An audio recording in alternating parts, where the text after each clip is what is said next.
নমস্তে সরস্বতী দেবী গৌরবাণী প্রচারিণে নির্বিশেষ শূন্যবাদী পাশ্চাত্য দেশ তারিণে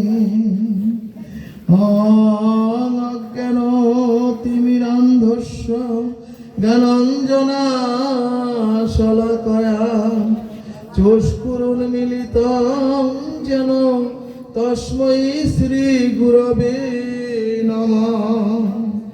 শ্রী চৈতন্য মনোভীষ্টং স্থাপিতং যেন ভূতলে স্বয়ং রূপং কদা মহ্যং দদাতি সপদান্তিকম। হে কৃষ্ণ করুণা সিন্ধু দীনবন্ধো জগৎপতে গোপেশ গোপিকাকান্ত রাধাকান্ত নমস্তুতে। তপ্ত কাঞ্চন গৌরাঙ্গী রাধে বৃন্দাবনেশ্বরী বিশ্বভানু সুতে দেবী প্রণমামি হরি প্রিয়ে। বাঞ্ছা কল্পতরুভস্য কৃপা সিন্ধুভ্যো এব চ পতিতানাং পাবনেভ্যো বৈষ্ণবেভ্যো নমো নমঃ। বৃন্দাবনী তুলসী দেবী প্রিয়া ওই কেশব কৃষ্ণ ভক্তি প্রদে দেবী সত্যবত্তৈ নমো নমঃ। অখণ্ড মণ্ডলাকারং ব্যাপ্তং যেন চরাচরং তৎপদং দর্শিতং যেন তস্मै শ্রী গুরবে নমঃ। জয় জয় শ্রী চৈতন্য জয় নিত্যানন্দ জয় অদ্বৈত চন্দ্র জয় গৌর ভক্তবৃন্দ জয় রূপ সনাতন ভট্ট রঘুনাথ শ্রী জীব গোপাল ভট্ট দাস রঘুনাথ। এই সাই গোসাইয়ের করি চরণ বন্দন যাহা হইতে বিঘ্ননাশ অভীষ্ট পুরাণ। জয় শ্রীকৃষ্ণ চৈতন্য প্রভু নিত্যানন্দ শ্রী অদ্বৈত গদাধর শ্রীবাসাদি গৌর ভক্তবৃন্দ। হরে কৃষ্ণ কৃষ্ণ কৃষ্ণ হরে হরে হরে রাম রাম রাম হরে হরে। ওং নমো ভগবতে বাসুদেবায় ওং নমো ভগবতে বাসুদেবায় ওং নমো ভগবতে বাসুদেবায়। সুধী গৌর ভক্তবৃন্দ, আমাদের জানতে হবে এই দেহ সংসার রূপ ট্রেনটা এই চরাচরময় স্টেশনে কতক্ষণ দাঁড়াবে এবং সুধীজন কত সময়ের মধ্যে আমাকে আপনাদের সব কিছু গুছিয়ে এই সংসার রূপ ট্রেন থেকে নেমে পড়তে হবে। ভক্তগণ, যদি ট্রেন থেকে নেমে পড়ার এই সময় এবং ট্রেন থেকে নামার স্টেশনটা আমাদের জানা না থাকে তাহলে যদি সময় পেরিয়ে যায়, অর্থাৎ সময় পেরিয়ে গেলে ট্রেনটা আমার জন্য আর দাঁড়াবে না, বরঞ্চ ওই ট্রেনটা, এই দেহরূপ ট্রেনটা আমার লক্ষ্য থেকে আমাকে আপনাদের অনেক দূরে নিয়ে যাবে। অতএব সুধীজন, যখন আমরা এই সংসারে এসেছি,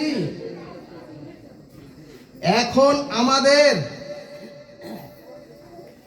এই সংসার রূপ ট্রেন থেকে নামবার কৌশলটা সময় মতো আমাদের প্রত্যেককে জেনে নিতে হবে। নতুবা কিন্তু ট্রেনটা ছেড়ে দিলে আর সবকিছু গুছিয়ে নামার সময় আমরা পাব না। সুধীজন, এখন দামোদর ব্রত আমরা জানি ভগবান কৃষ্ণ মা যশোদার হাতে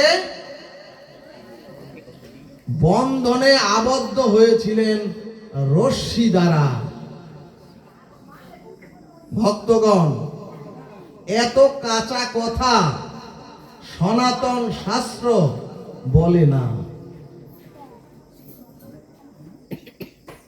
যিনি অনন্ত বিভু, যিনি অনাদির আদি, যিনি সর্বকারণের কারণম, তাকে রশি দ্বারা মা যশোদা বাঁধলেন, এও কি সম্ভব? ভগবান বলছেন, ওগো মা যশোদা যেমন একটি অটুট বন্ধনে আমাকে প্রেম ডোরে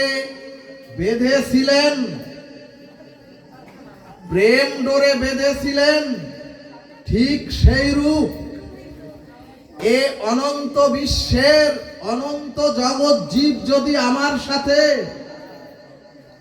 একটি অটুট সম্পর্ক যুক্ত হয়ে যদি তোমরাও আমাকে প্রেম ডোরে বাঁধতে পারো, তাহলে আমি ভগবান জগৎ জীবের হৃদয়ে চিরতরের জন্য বাধা পড়ে থাকি।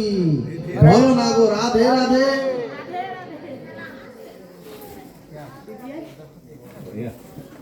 আমাদের জানতে হবে, ভগবান আমার হৃদয়ে বাধা পড়ার জন্য, ভগবানকে প্রেম ডোরে বাঁধবার জন্য আমাদের জানতে হবে নিরোধ লীলা কাকে বলে। সুধীজন, শাস্ত্র বললেন, এই মৃত্যুময় প্রারব্ধ কর্মের দুঃখময়তা থেকে ভববন্ধন মুক্ত হওয়ার নাম নিরোধ লীলা। এবং এই নিরোধ লীলার প্রথম সূত্র হলো মনের প্রবৃত্তি, মনের ভোগ বাসনা মুক্ত হওয়া। অর্থাৎ যতদিন এই জগতের আত্মসুখ বাঞ্ছা আপনার আমার মধ্যে থাকবে, ততদিন নিরোধ হবে না। অর্থাৎ আমাদের আসা যাওয়া ফুরাবে না, আর কর্মফলেরও নিষ্কৃতি হবে না। একটু কমান। এই কারণে ভাগবত বললেন, জীবাশ্ম তত্ত্ব জিজ্ঞাসু। অর্থাৎ জন্ম মৃত্যু জরাবেদি থেকে জগৎ জীবকে মুক্তির জন্য প্রয়োজন হচ্ছে তত্ত্ব জিজ্ঞাসা।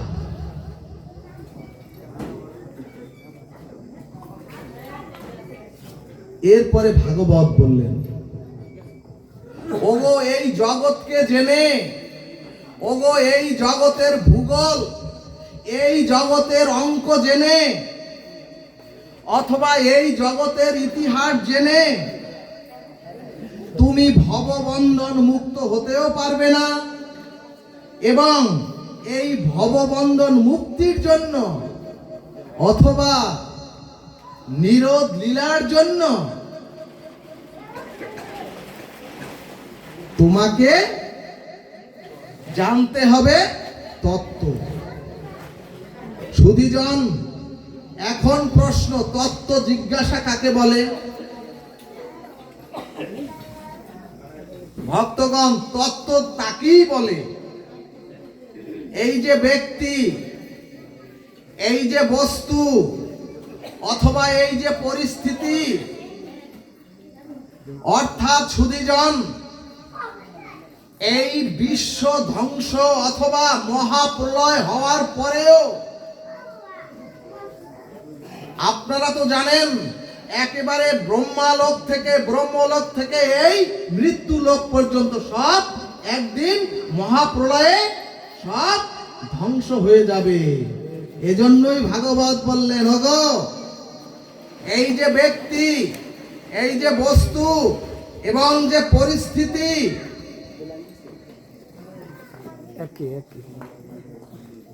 সব কিছু মহাপ্রলয়ে ধ্বংস হয়েও থাকবে শুধু এক এবং অদ্বিতীয় যে সত্যি, তারই নাম হচ্ছে তত্ত্ব। আর এই তত্ত্ব বস্তুই হচ্ছে একমাত্র ভগবান শ্রীকৃষ্ণ। বলমন ভগবান শ্রীকৃষ্ণ প্রেমানন্দে হরি হরি বলমন।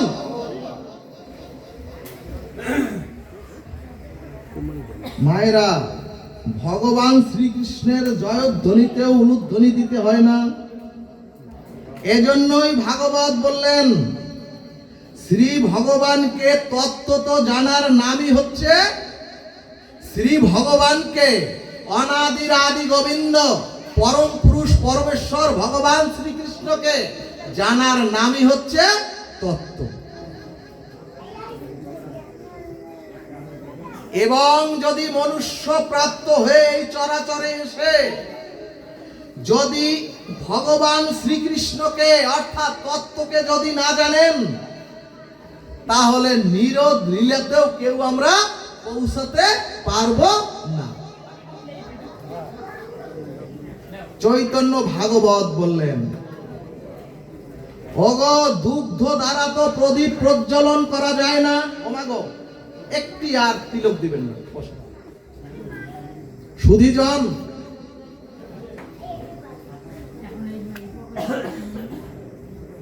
ভাগবত বললেন, ওগো দুগ্ধ দ্বারা তো প্রদীপ প্রজ্বলন করা যায় না, কিন্তু ওই দুগ্ধকে প্রক্রিয়াজাত করে যদি দুগ্ধ থেকে ঘৃত তৈরি হয়, তাহলে ওই ঘৃত দ্বারা প্রদীপ প্রজ্বলিত হয়।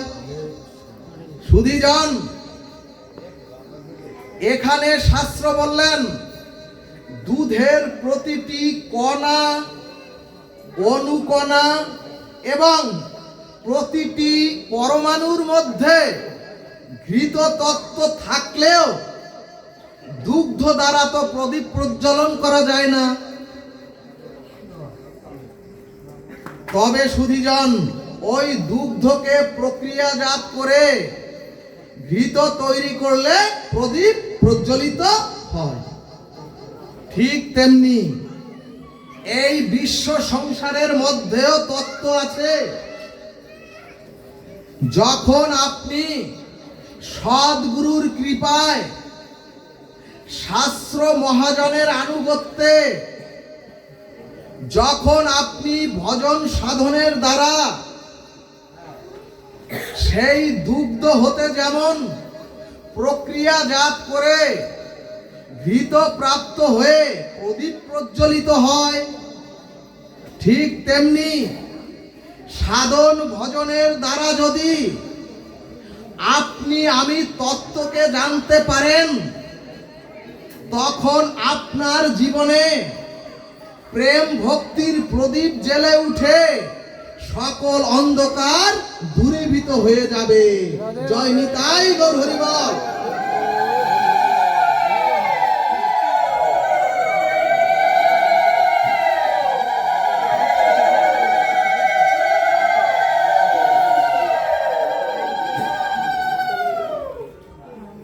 সুধীজন, এরপরে শ্রীমদ্ ভগবদ গীতা শাস্ত্র আপনাদের জন্য বললেন, ওগো মৃত্যু সংসার সাগর, অর্থাৎ পৃথিবীতে মৃত্যুর চিন্তা একমাত্র মানুষ বাদে অন্য কোন ইতর প্রাণী, অন্য কোন জীব জন্তু, ইতর প্রাণীর মধ্যে মৃত্যুর চিন্তা নাই। এখন প্রশ্ন, তাহলে ভগবান মানুষকে এই কঠিন মৃত্যু চিন্তা কেন দিলেন? শ্রীমদ্ ভাগবত উত্তর দিলেন, ওগো অপরকে কাঁদালে, ওগো অন্যের চোখের জলের কারণ হলে আপনাকেও বহু জন্ম কাটতে হবে।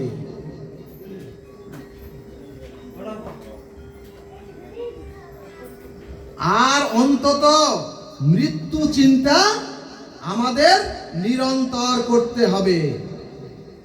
ভক্তগণ, এই যে ভাগবত হরিকথা, এই দামোদর ব্রত, যা কিছু বলেন সাধন ভজন, শুধু এই হিসাবটুকু করার জন্যই সাধু বলেন, শাস্ত্র বলেন, গুরু বলেন, ভাগবত পাঠ বলেন, সমস্ত কিছু এই হিসাবটুকু আপনার আমার করার জন্য। সুধীজন, পশু পাখি জন্তু জানোয়ারদের জন্য কিন্তু কোন ধর্ম, কোন ভাগবত উপদেশ নাই।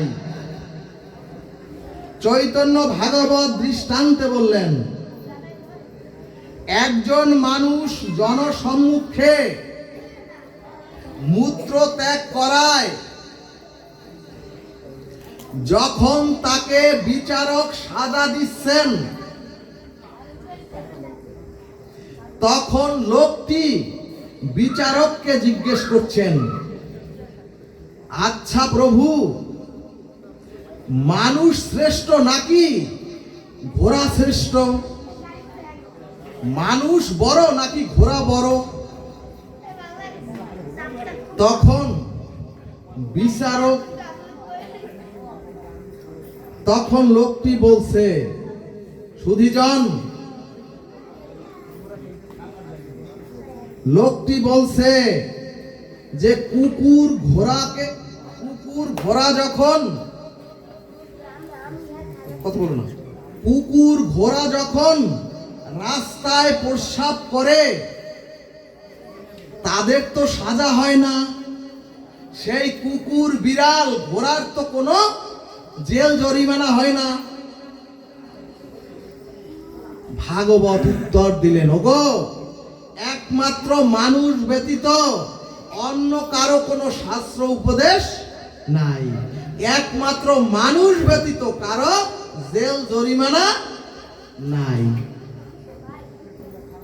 ভাগবত বললেন, ওগো তোমাদের মানতে হবে, তাই তোমরা মানুষ।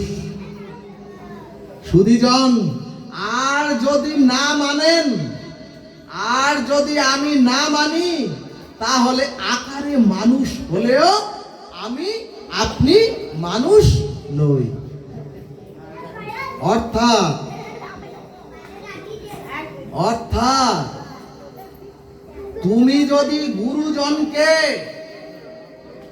তোমরা যদি শ্রেষ্ঠ জনকে এবং তোমরা যদি আদর্শকে আর যদি তোমরা সত্যকে এবং যদি ত্যাগকে না মানতে পারো, তাহলে আকারে মানুষ হলেও আজও তুমি আমি মানুষ হতে পারিনি।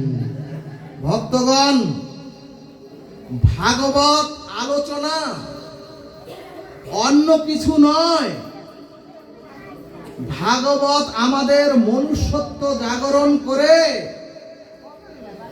মানুষ হতে শিখায়। আর যদি শাস্ত্রের আনুগত্যে, যদি শাস্ত্রের এই আলোচনা আপনার মধ্যে যদি আচরণ করেন, তাহলেই ভাগবত বললেন আপনি আমি এক একটি দিব্য কান্তি জ্যোতি দেহ প্রাপ্ত হয়ে আমরা সকলেই ব্রজের বা যাত্রী হব। জয় নিতাই গৌর হরি বল। কিন্তু যদি মনে করেন যে আচরণ দেখছি, যদি মনে করেন শুধু শুনে গেলাম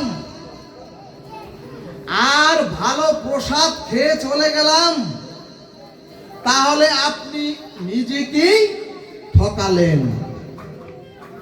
ভাগবত বলছেন, ওগো, এখানে এসেও যদি বিচলিত মন থাকে আর আপনার আমার মন থাকে বাড়ির দিকে, তাহলে আপনি ভাগবত আসরে আসেননি, ভগবানের আশ্রয় গ্রহণ করেননি।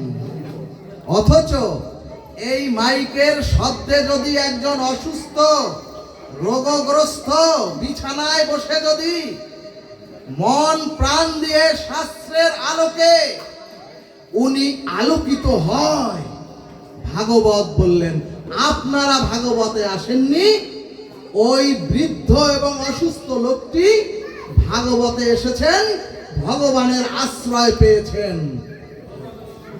সুধীজন, হিন্দুদের ধর্ম একটা ফ্যাশনে পরিণত হয়েছে। অর্থাৎ অনুষ্ঠান হবে, দুটো সঙ্গীত হবে, কিছু কথা শুনবো, প্রসাদ খাবো আর বাড়ি চলে যাব। যে সন্তানের জন্য এই ভাগবত, দেখবেন তারা ভাগবত আসরে বসবেন না, উল্টো হাসাহাসি করবেন। হরি কথাকে যে সামান্য একটু বিঘ্ন ঘটায়, পরবর্তী জন্মে তাকে তীর্যক প্রাপ্ত হতে হয়। সুধীজন, ভাগবত বললেন যদি সৎসঙ্গের দ্বারা কারো বিবেক চিত্ত বিচার না জাগৃত হয়, সৎসঙ্গের দ্বারা যদি জীবনে সুসংস্কার প্রাপ্ত না হতে পারেন, সব বৃথা। ভাগবত সঙ্গ করেও যদি পিতামাতার প্রতি শ্রদ্ধা জাগৃত না হয়, ভাগবত শুনেও যদি পাড়া প্রতিবেশীর মঙ্গল কামনা আপনার মধ্যে না আসে, তাহলে সব বৃথা। ভাগবত সিদ্ধান্তে বললেন যখন সাধু সঙ্গের দ্বারা, যখন আপনার বিবেক বিচার দ্বারা শত সহস্র প্রতিকূল অবস্থার মধ্যেও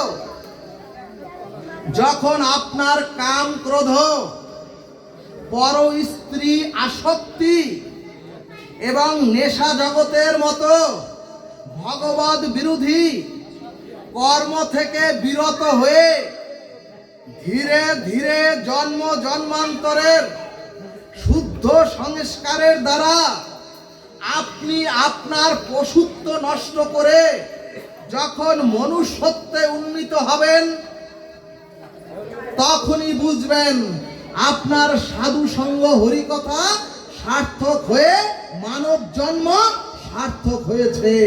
জয় নিতাই গৌর হরিবল। এরপরে ভাগবতের অষ্টম স্কন্ধে কামনা দূর করার 4টি মহা ঔষধির তত্ত্ব দিলেন ভাগবত। অর্থাৎ আপনারা যদি 4টি তত্ত্ব গ্রহণ করেন তাহলে আপনাদের অনন্ত কামনা বাসনা দূরীভূত হয়ে আপনারা শান্তি, কল্যাণ এবং ভগবত ভক্তির অধিকারী হয়ে চিরমুক্তি পাবেন। বলো না গো রাধে রাধে। ভাগবতের মহা ঔষধি প্রথম তত্ত্বটি হলো নিরন্তর ভগবানের নাম স্মরণ। ও মাগো, শাস্ত্র দৃষ্টান্ত দিলেন অবিচ্ছন্ন তৈল ধারাকে, তেল যদি ঢালেন অবিচ্ছন্ন তৈল ধারাকে ভক্তি বলে। অর্থাৎ বোতল থেকে তেল ঢাললে দেখবেন তেল বিন্দু বিন্দু পড়ে না, তেল অবিচ্ছিন্ন গতিতে একত্রে পড়তে থাকে। ঠিক তেমনি ভাগবত সাধন ভজন মানে হচ্ছে শুধু সকালে 1 ঘন্টা আহ্নিক করে, আর যদি সারা দিনে নিরন্তর ভগবানকে স্মরণ মনন না হয়, ভাগবতকে ভক্তি বলে না। পিছনে একটু ওদেরকে ই করতে পারো।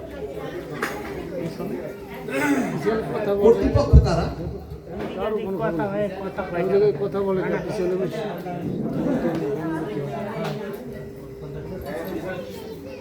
এরপরে শ্রীমদ্ ভগবদ গীতায় অখণ্ড পরতত্ত্ব শ্রী ভগবান বললেন, তস্মাৎ সর্বেষু কালেষু মামনুষ্যর যুদ্ধ। অর্থাৎ এই মহা সংসারে আপনার আমার যুদ্ধ থাকবে, এ মহা সংসারে রোগ শোক থাকবে, অশান্তি থাকবে, কিন্তু নিত্য নিরন্তর ভগবানের দিব্য নামকে ওর মধ্যেই স্মরণ মনন করতে হবে। এরপরে ভক্তি সন্দর্ভ গ্রন্থ দৃষ্টান্ত দিলেন।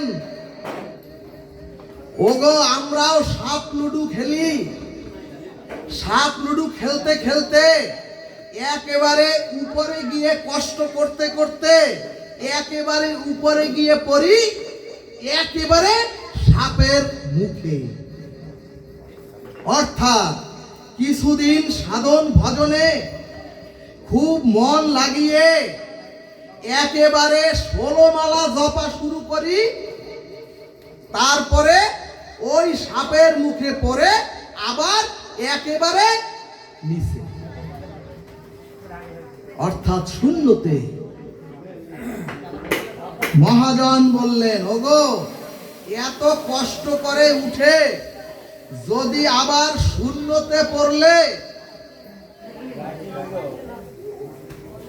ওগো, এত উঁচুতে উঠে যদি শূন্যতে নেমে পড়ো, তাহলে ভজনটা অস্খলিত নিষ্ঠায় হয় না।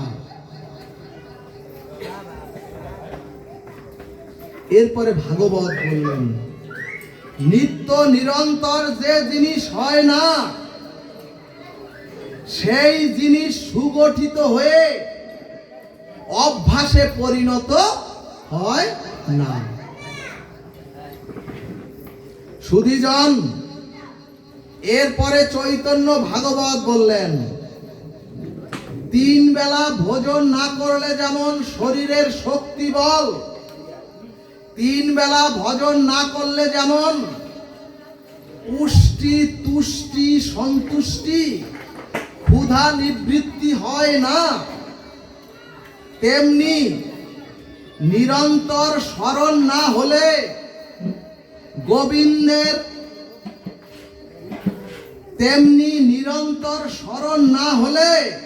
গোবিন্দের হৃদয়ে সন্তুষ্টিও হয় না। এরপরে মহাপ্রভু আরো সরল করে বললেন, ওগো খাইতে শুইতে উঠিতে বসিতে যথা তথা নাম লও।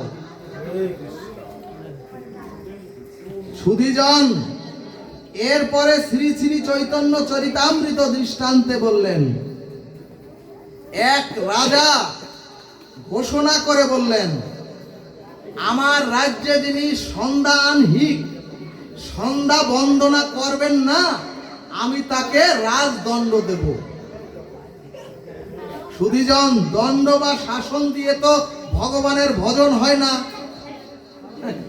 তখন রাজা দণ্ড দিতে বেরিয়ে দেখেন একজন সন্ধ্যাবেলা শৌচে যাচ্ছিলেন, একজন সন্ধ্যাবেলা সাধু শৌচে যাচ্ছিলেন জল ভর্তি বদনা নিয়ে।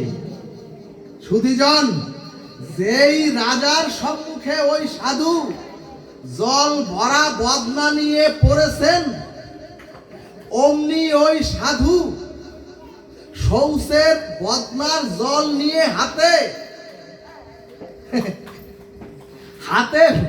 ওই বদনার জল নিয়ে হাতে বলা শুরু করলেন, অং অপবিত্র পবিত্র বা সর্বাবস্থায় গত পিবা।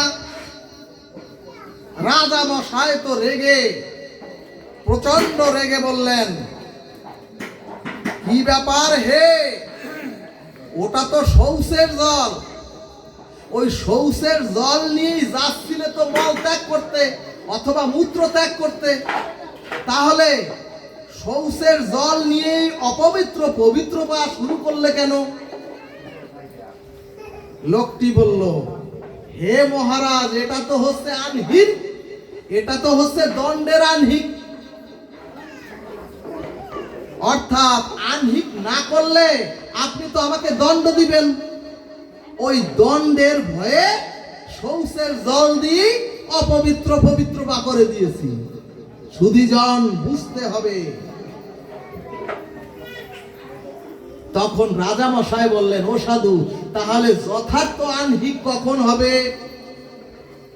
সুধীজন ভাগবত বললেন, মলমূত্র ত্যাগের পরে স্নান করে শুদ্ধ বস্ত্র পরে পবিত্র শান্ত হয়ে ঠাকুর ঘরে গিয়ে প্রকৃত যথার্থ আহ্নিক হবে। সুধীজন, এর পরে শাস্ত্র বললেন, গুরুদেব তো বলেছেন মালা জপতে, আমরাও নদীতে জাল ফেলে গুরুদেব তো প্রত্যেককে বলেছেন মালা জপতে, আর আমরাও নদীতে জাল ফেলে কাশির মতো জাল যেভাবে টানে, আমরাও মালা ওইভাবে টানি, আর দেখি কয়টা মালা বাকি আছে দেখি। সুধীজন, সুধীজন ভাগবত বললেন, ওগো এই যে কাশির মতো টানি আর দেখি কয়টা বাকি রইল। ভাগবত বললেন, ওগো এটা হচ্ছে শাসনের ভজন অথবা যন্ত্রের ভজন। ওগো এটা হচ্ছে যন্ত্রের ভজন। অর্থাৎ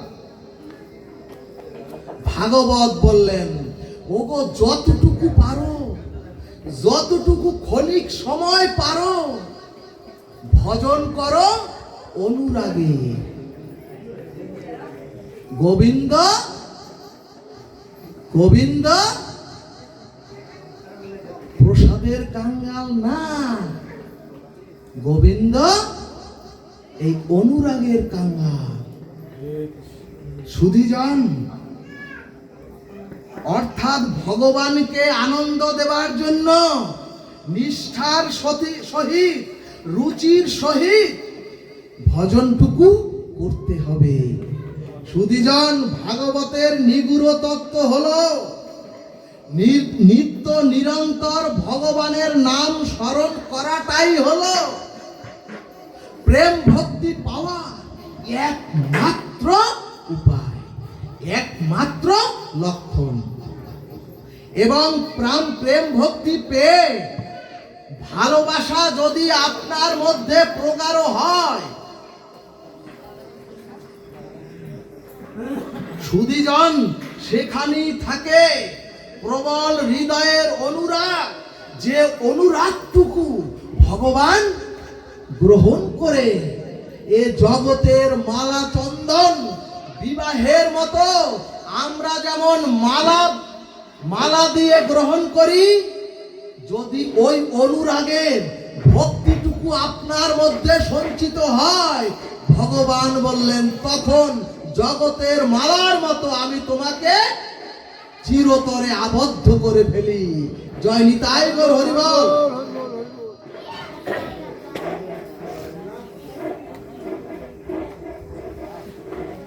এরপরে চৈতন্য ভাগবত দৃষ্টান্তে বললেন, ওগো কোর্টের জজ যখন বাসগৃহে আসে, তখন ছোট্ট মেয়েটা বলে, ও বাবা আমি তোমার পিঠে চড়ব, তোমাকে ঘোড়া বানাবো।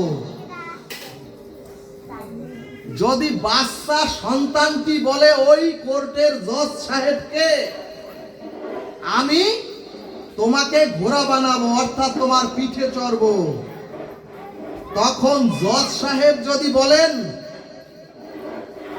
হে মাগো আমি হচ্ছি জজ এবং আমার একটি কলমের খোঁচায় কারো ফাঁসি হয়, আর তুই আমাকে ঘোড়া হতে বলছিস? ভক্তগণ, জজ যদি এই কথা বলে, তাহলে জজকে বলতে হবে, ও জজ সাহেব তুমি ওই কোর্টে গিয়ে বসবাস করো, তোমার এই স্বাচ্ছন্দ্য অনিন্দ সুন্দর সংসার সন্তান তোমার জন্য নয়। অর্থাৎ সন্তানের যে প্রগাঢ় সুখ সেটা তোমার ভাগ্যে নাই হে জজ সাহেব। ঠিক তদ্রূপ গোবিন্দ বললেন, ওগো কোর্টে আমি লর্ড, ওগো তোমরা শোনো, এ অনন্ত বিশ্ব ব্রহ্মাণ্ডের আমি, ওগো তোমরা শোনো, এ বিশ্ব ভুবনের ত্রেতা অখণ্ড পরতত্ত্ব আমি, কিন্তু ব্রজে আমি তোমাদের ঘরের সন্তানের মতো, আমি ব্রজে তোমাদের ওই ছোট্ট সন্তানের মতো। সুধীজন, অর্থাৎ ব্রজ গোপীদের প্রবল হৃদয়ের অনুরাগে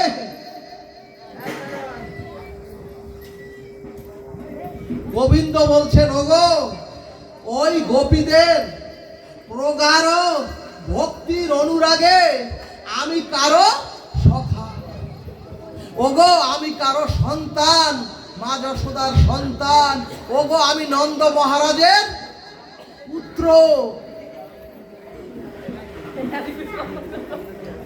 ওগো আমি দাম সুধাম, ওদের আমি সখা। ওগো এই ভক্তিটুকু আর এই ভালোবাসাটুকুই হচ্ছে ব্রজের রাগানুরাগা ভক্তি। এই ভক্তিটুকুই হচ্ছে ব্রজের রাগা অনুরাগা ভক্তি। সুধীজন, গোস্বামীগণ সিদ্ধান্তে বললেন, কি আগাবো? প্রসাদ হয়েছে আপনাদের? আগাবো?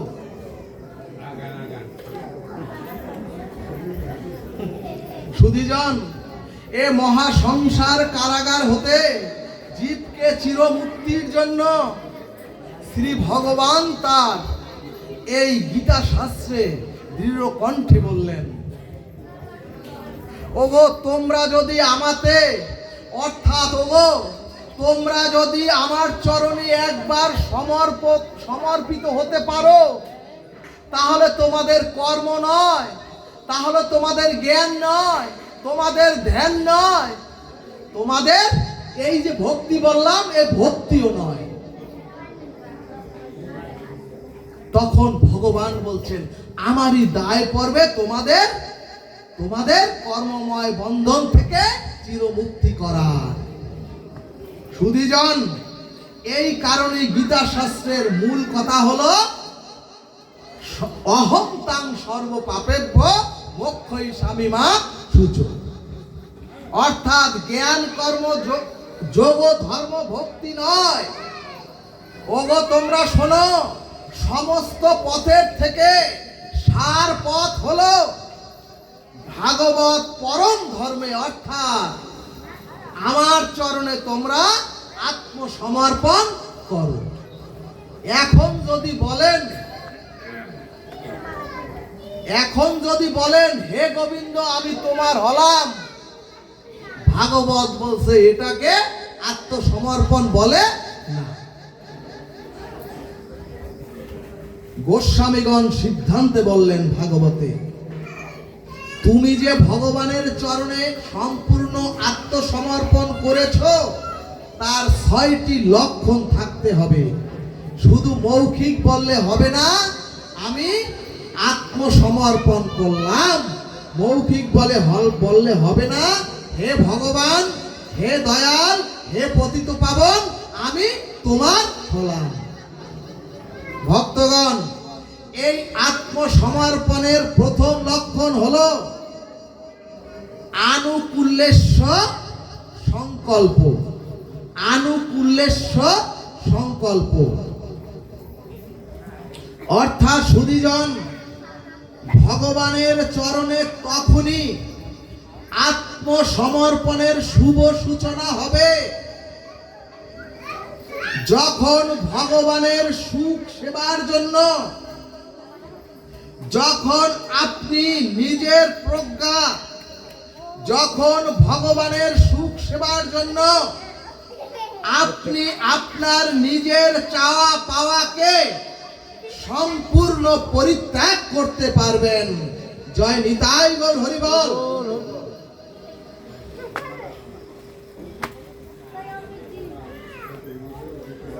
এরপরে চৈতন্য ভাগবত দৃষ্টান্তে বললেন, একজন ভূতত্ত্ববিদ গঙ্গার ম্যাপ নিজের হাতে অঙ্কন করে গঙ্গাকে পরিদর্শনের জন্য গেলেন। কিন্তু ওই ভূতত্ত্ববিদ গঙ্গার ম্যাপ অঙ্কন করে গঙ্গাকে দর্শনের জন্য গিয়ে দেখেন গঙ্গার গতিপথের সাথে তার অঙ্কিত ম্যাপের কোনো মিল নাই। সাথে সাথে ওই ভূতত্ত্ববিদ তার অঙ্কিত গঙ্গার ম্যাপকে ছুঁড়ে ফেলে দিলেন অনেক দূরে। এ কারণেই ভাগবত বললেন, ওগো আপনার মতো করে আপনি ভগবানকে তৈরিও করবেন না, আর আপনার মনের মতো করে ভগবানকে শাস্ত্র ছাড়া, সাধুগুরু ছাড়া, শাস্ত্র সাধু আর বৈষ্ণব এই তত্ত্ব একত্রিত করা ছাড়া আপনি আপনার মতো করে ভগবানকে ভালোবাসতে যাবেন না। ভগবানের মনের মতো আপনি হন। সুধীজন, বড়ই মার্মিক ভাগবত এই অমৃত সুধা। তাহলে সুধীজন, আমরা ভগবানের আনুকূল্যের দিকে তাকাবো, অর্থাৎ আমরা সকলে ভগবানের সুখের দিকে, ভগবানের প্রীতির জন্য তাকাবো। এবং ভগবানকে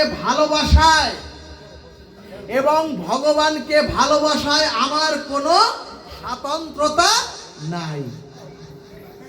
অর্থাৎ সুধীজন, আমাদের বিদ্যা, অর্থাৎ মাগো আমাদের বুদ্ধি, আমাদের জ্ঞান সবই ভগবানের ওই প্রীতির জন্য এবং ভগবানের সুখের জন্য। এটাই হচ্ছে আত্মনিবেদনের প্রথম লক্ষণ। এরপরে বিষ্ণু পুরাণ সিদ্ধান্তে বললেন, বানরীর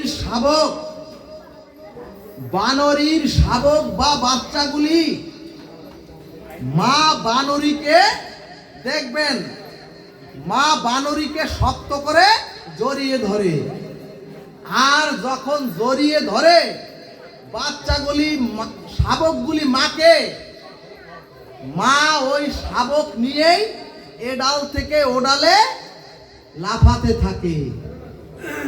যদি কোনো শাবক বাচ্চা ছুটে পড়ে যায়, তখন ওই মা বানর এসে ওকে জোরে জোরে থাপড়ায়, চটকানি দেয়, আর বলে, ভালো করে ধরতে পারলি না, শক্ত করে ধরতে পারলি না, কেন পড়ে গেলি?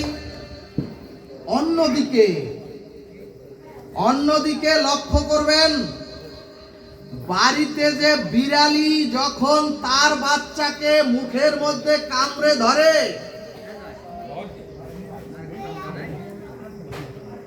মা বিড়ালি যখন মুখে কামড়ে ধরে, তখন কিন্তু বিড়ালির বাচ্চা পড়ে যায় না। সুধীজন মহাজনগণ বললেন, ঠিক তদ্রূপ। ও মাগো সুধীজন,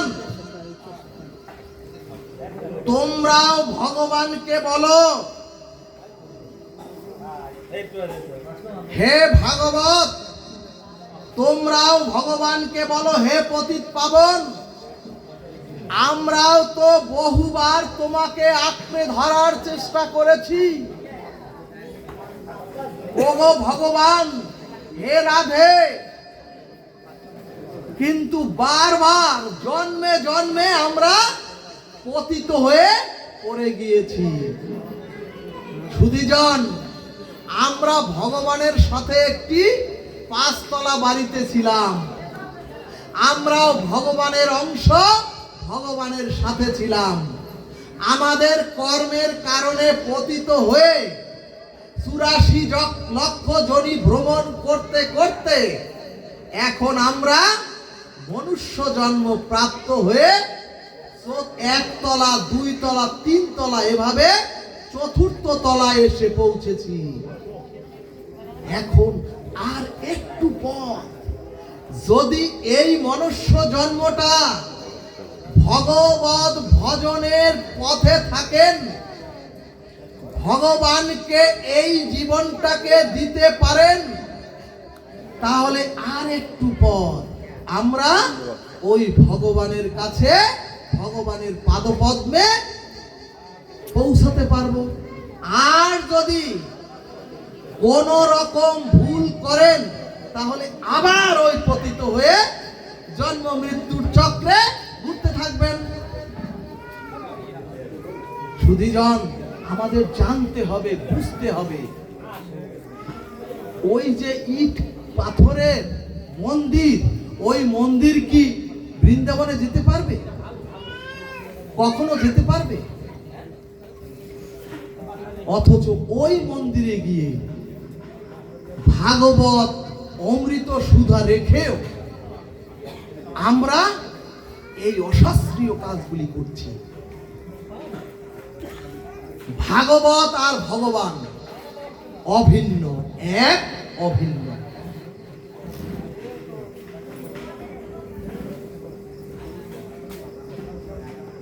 এই সব কি বলবো? 10টা হলো, 10টা হলো।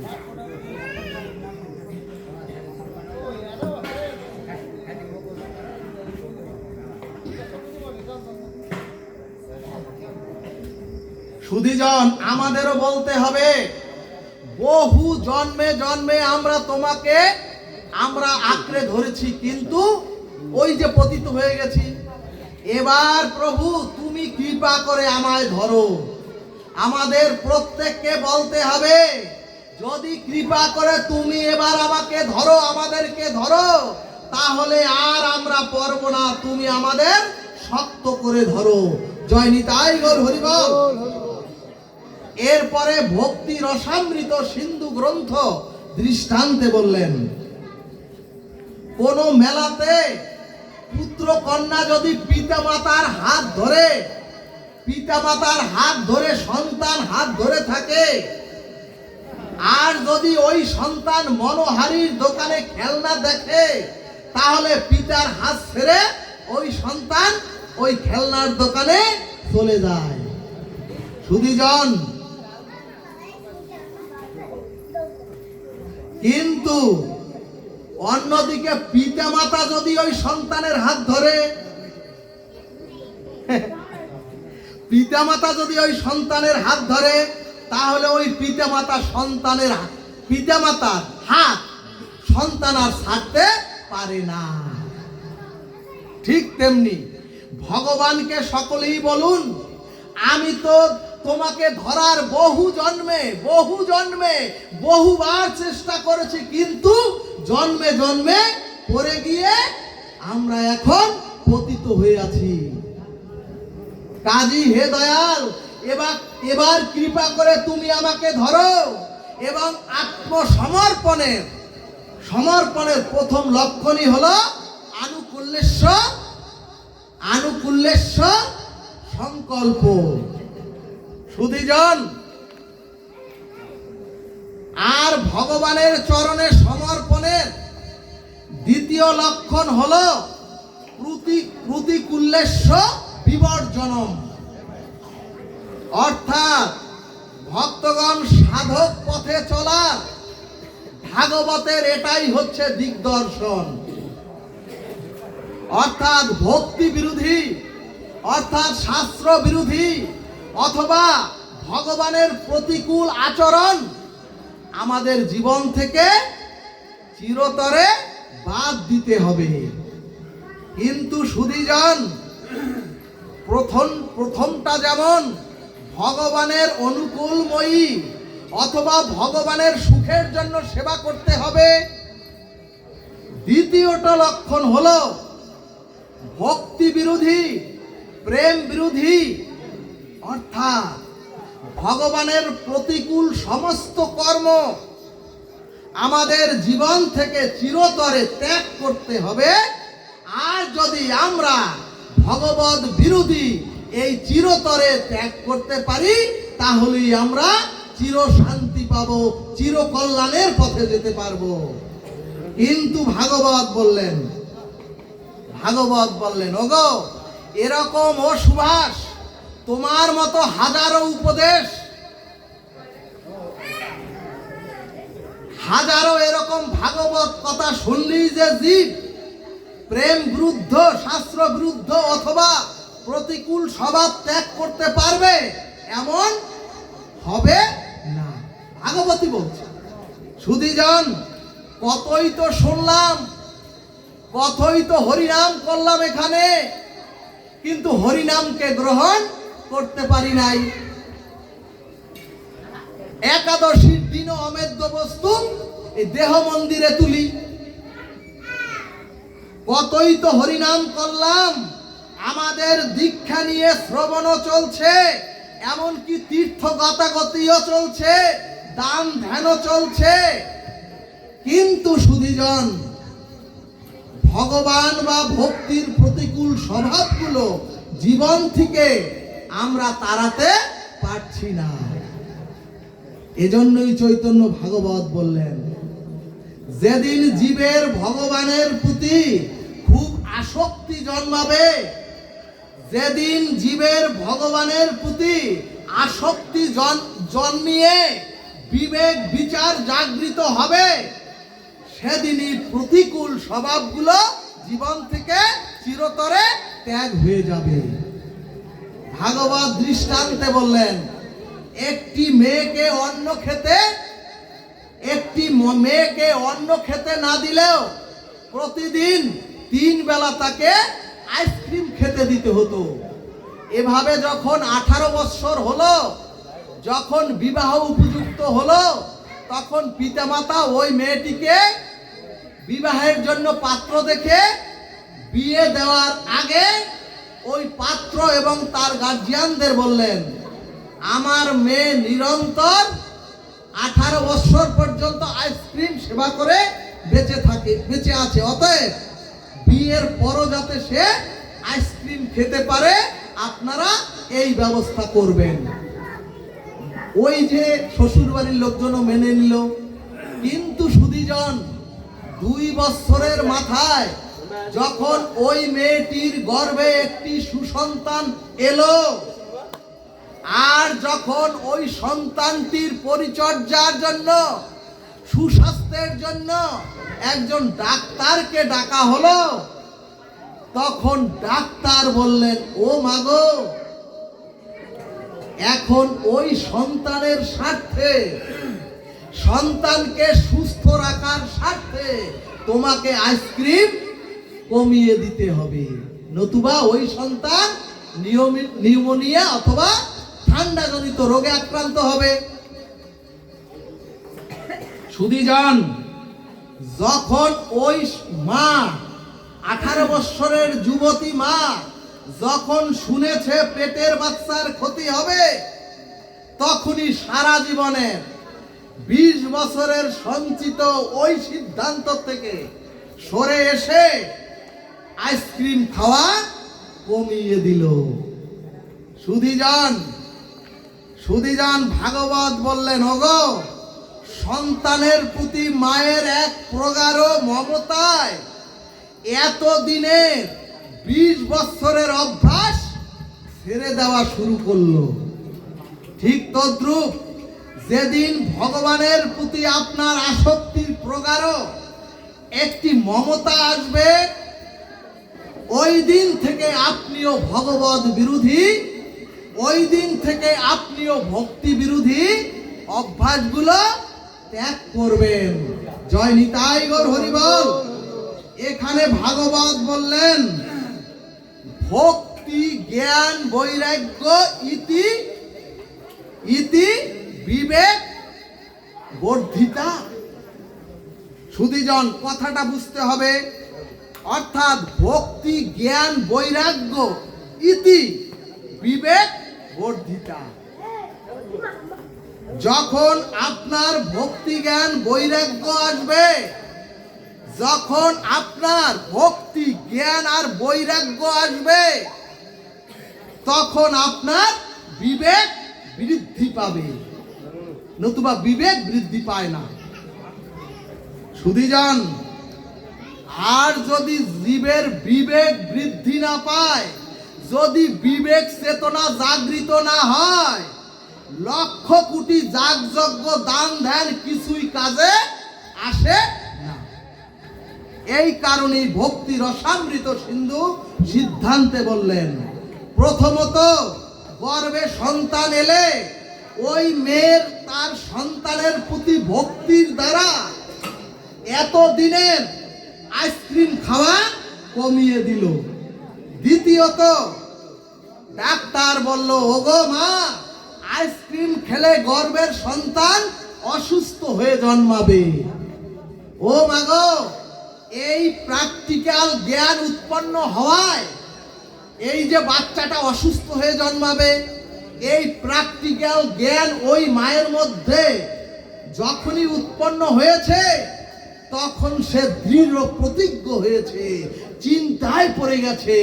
ওই 20 বছরের মা কি চিন্তায় পড়ে গেছে? যদি আমি এরপর নিরন্তর ওই আইসক্রিম খাই, তাহলে আমার সন্তানটা অসুস্থ হয়ে জন্মাবে। তাহলে সুধীজন, ভক্তি আর জ্ঞান এলো ওই মেয়েটির মধ্যে, তাহলে ত্যাগ বা বৈরাগ্য কিভাবে আসবে? ভাগবত সিদ্ধান্ত দিলেন, একদিন ওই মেয়েটি হাঁটতে হাঁটতে পাশের গ্রামে গিয়ে দেখেন আইসক্রিম ফ্যাক্টরির মধ্যে গিয়ে দেখেন নোংরা নর্দমার মধ্যে ওই আইসক্রিম তৈরি হচ্ছে।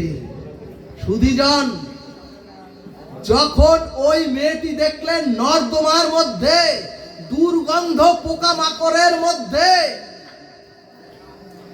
আইসক্রিম তৈরি হচ্ছে, তখন মেয়েটি কঠিন সিদ্ধান্ত নিল, অর্থাৎ চিরকালের জন্য আমি আর আইসক্রিম গ্রহণ করব না।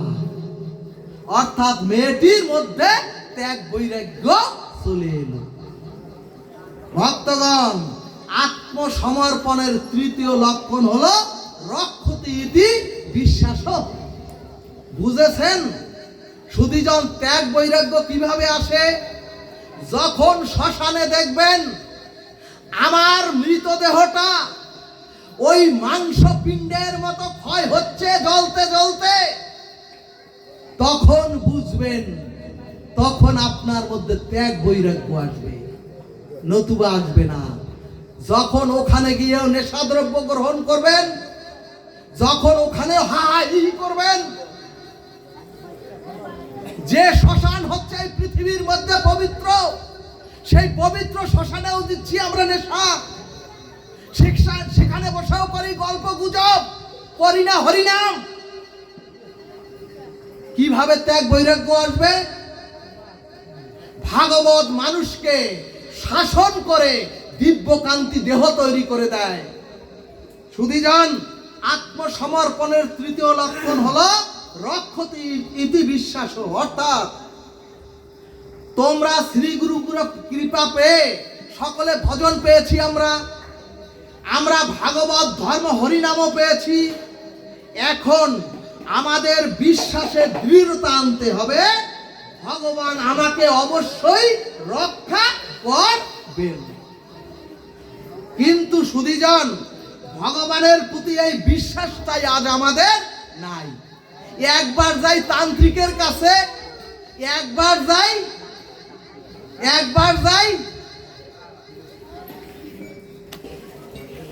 যাই তন্ত্র গোসাইয়ের কাছে, আবার একবার যাই গোবিন্দর কাছে। ভাগবত বললেন এটাকে ভক্তি বলে না, যতক্ষণ অনন্য ভক্তিকে আপনি না আসতে পারবেন।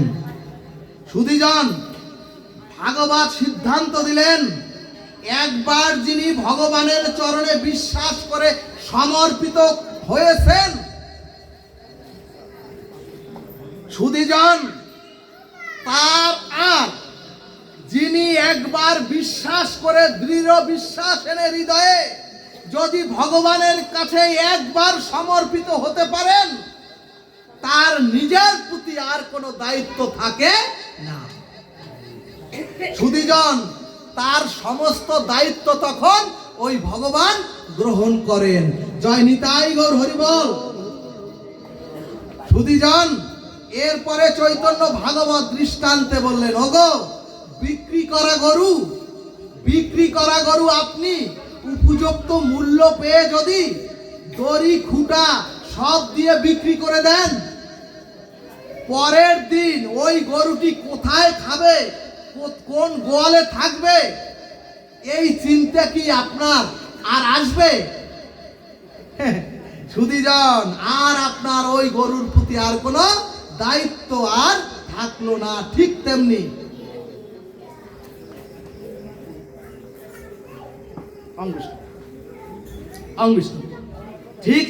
এই শরীর মন ইহকাল পরকাল সর্বস্ব ভগবানের চরণে সমর্পণ করে দিলে আমার সর্বস্ব দায়িত্ব তখন ওই ভগবানের। ভক্তগণ, রাজসভায় দ্রৌপদীর চুলির মুঠি ধরলেন দুর্যোধন আর দুঃশাসন। তখন কর্ণ বললেন, ও দুর্যোধন দুঃশাসন, তোমরা ওকে বিবস্ত্র করে চুলের মুঠি ধরে তোমার উরুর উপরে বসাও। তোমরা ওকে বিবস্ত্র করে আমার উরুর উপরে বসাও।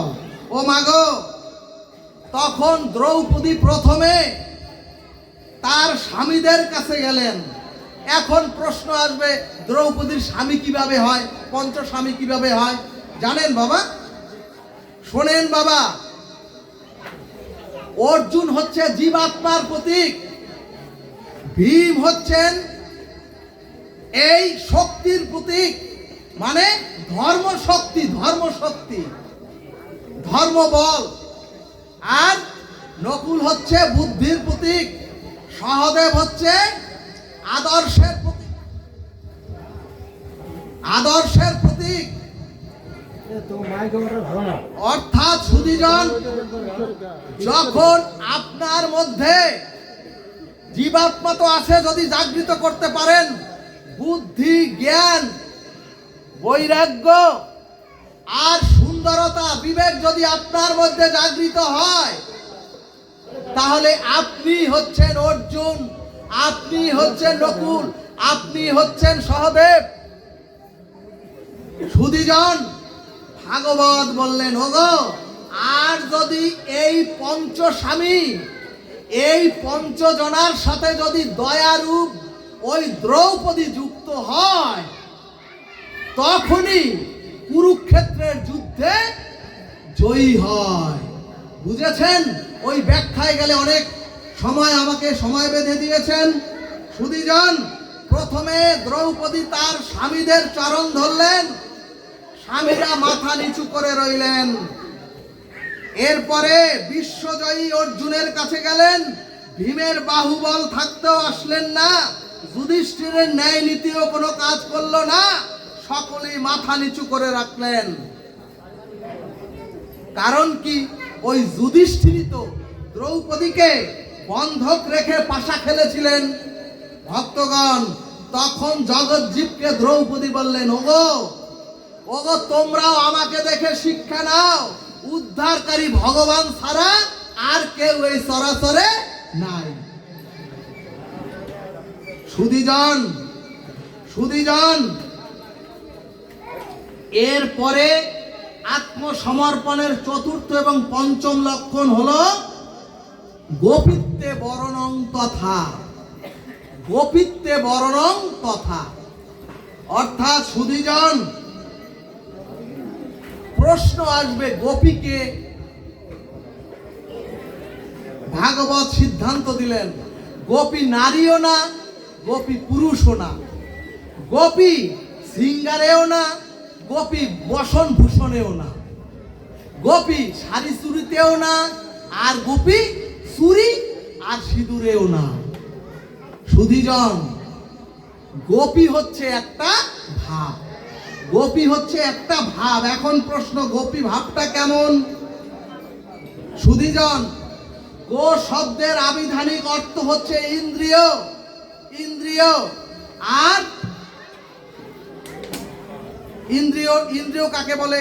ইন্দ্রিয় তো আপনারা জানেন, চোখ, কান, নাক, মুখ, হাত, পা, এভাবে হচ্ছে 10 ইন্দ্রিয়। আর পি মানে হচ্ছে আবিধানিক অর্থ হচ্ছে পান করা। গোপী, গো অর্থ হচ্ছে ইন্দ্রিয়, আর পি অর্থ হচ্ছে পান করা। সুধীজন, অর্থাৎ গোপী তারাই যারা তাদের সমস্ত ইন্দ্রিয় দিয়ে একমাত্র গোবিন্দ রস ব্যতীত, একমাত্র গোবিন্দের প্রেম রস ছাড়া অন্য কোন অনিত্য রস যারা সরাসরি পান করেন না, তারাই হচ্ছে গোপী। সুধীজন, সমস্ত ইন্দ্রিয় দিয়ে যারা কৃষ্ণ রস ব্যতীত অন্য রস পান বা আস্বাদন করেন না, এরাই গোবিন্দের নিত্য ধামের যাত্রী হন। আর সব শেষে হচ্ছে আত্মনিক্ষেপ্য কার্পণ্য। আত্মনিক্ষেপ্য কার্পণ্য অর্থাৎ সুধীজন, ফুল, জল, ফল, বাতাসা রূপ, ফুল, জল, তুলসী, বাতাসা রূপ এই দেহটাই হচ্ছে, এই দেহ কলাটাই হচ্ছে গোবিন্দ সেবায় অর্পণ করে দিতে হবে। সুধীজন, যতই জপ ধ্যান করুন, যতই তীর্থ ভ্রমণ আর ধাম বাস করুন, ভাগবত সিদ্ধান্ত দিলেন, যদি এই দেহ কলাকে আত্মসমর্পণ না করতে পারেন, কোন সাধনা পরিপুষ্ট হয় না। সুধীজন, আর একটি কথা বলি, আমরা যে মৃত্যুর পরে পিণ্ড দেই, কলা দিয়ে ভাগবত বললেন, ওগো ওই চাল কলার পিণ্ডে আত্মার একটা সদ্গতি হয়, কিন্তু ঈশ্বর প্রাপ্তি, ব্রজ প্রাপ্তি, গোলক প্রাপ্তি, নিত্য ধাম প্রাপ্তি, গোবিন্দ রাধারানীর চরণ প্রাপ্তি হয় না। যতদিনে এই দেহ কলাকে সম্পূর্ণ আপনি সমর্পিত না করতে পারবেন। বলমন রাধা কৃষ্ণ প্রীতি প্রেমানন্দে হরি হরি বলমন।